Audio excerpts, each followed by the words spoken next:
মই সকলো জাতি জনগোষ্ঠী সকলো সম্প্ৰদায়ৰ লোককে সকলো ধৰ্মাৱলম্বী লোককে অন্তৰকণে ধন্যবাদ জ্ঞাপন কৰিছোঁ। যিদৰে আমাৰ উদ্যোক্তাসকলৰ যিটো উদ্দেশ্য আছিলে সকলোকে একেলগতে আমি সমন্বয়ৰ জৰিয়তে যাতে এইখন গৰমত আমি আগবাঢ়িব পাৰোঁ, ঠিক একেদৰে যোৱাকালি উৰে নিশা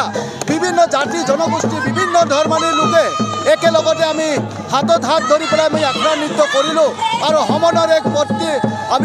এক বাৰ্তা দিবৰ কাৰণে আমি চেষ্টা কৰিলোঁ। ঠিক একেদৰে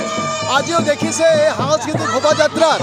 বিভিন্ন জাতি জনগোষ্ঠী বিভিন্ন ধৰ্মাৱলম্বী লোকে একেলগতে অংশগ্ৰহণ কৰিছে আৰু আমি এনেদৰে আচলতে সমাজখনক আমি সমন্বয়ৰ জৰিয়তে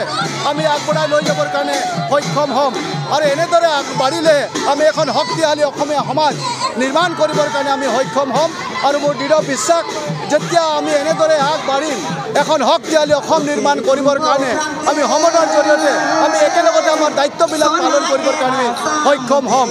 গতিকে মই আশা কৰিছোঁ যে আগন্তুক দিনতো অসমত বসবাস কৰা প্ৰত্যেকটো জাতি প্ৰত্যেকটো জনগোষ্ঠী প্ৰত্যেকটো ধৰ্মাৱলম্বী লোকে আমি এনেদৰেই সমন্বয়ৰ জৰিয়তে আগবাঢ়ি একতাৰ জৰিয়তে আগবাঢ়ি পেলাই আমি এখন যাতে শক্তিশালী অসম নিৰ্মাণৰ দিশত আমি আমাৰ দায়িত্ববিলাক পালন কৰিব পাৰোঁ, এই জৰিয়তে মই তাকেই সকলোকে আহ্বান জনাইছোঁ। তিনিচুকীয়া কেন্দ্ৰীয় গৰম সন্মিলনত আজি দ্বিতীয় দিনৰ কাৰ্যসূচী অনুসৰি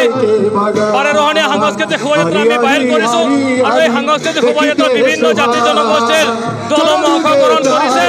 ইয়াত মটক মৰাণ আহোম গোৰ্খা চাহ জনগোষ্ঠী উড়িয়া গায়ন বয়ন দল ইত্যাদি কৰি আমাৰ অতি কমেও 30টা দলে ইয়াত অংশগ্ৰহণ কৰিছে আৰু আমি এই দলসমূহক উদযাপন সমিতিৰ পৰা অশেষ ধন্যবাদ আৰু কৃতজ্ঞতা জ্ঞাপন কৰিছোঁ আৰু এই অনুষ্ঠানটো সাফল্যমণ্ডিত কৰিবৰ কাৰণে যিসকলে আমাক সহযোগিতা আগবঢ়াইছে সকলো দিশৰ পৰা সকলোকে আমি ধন্যবাদ জ্ঞাপন কৰিছোঁ।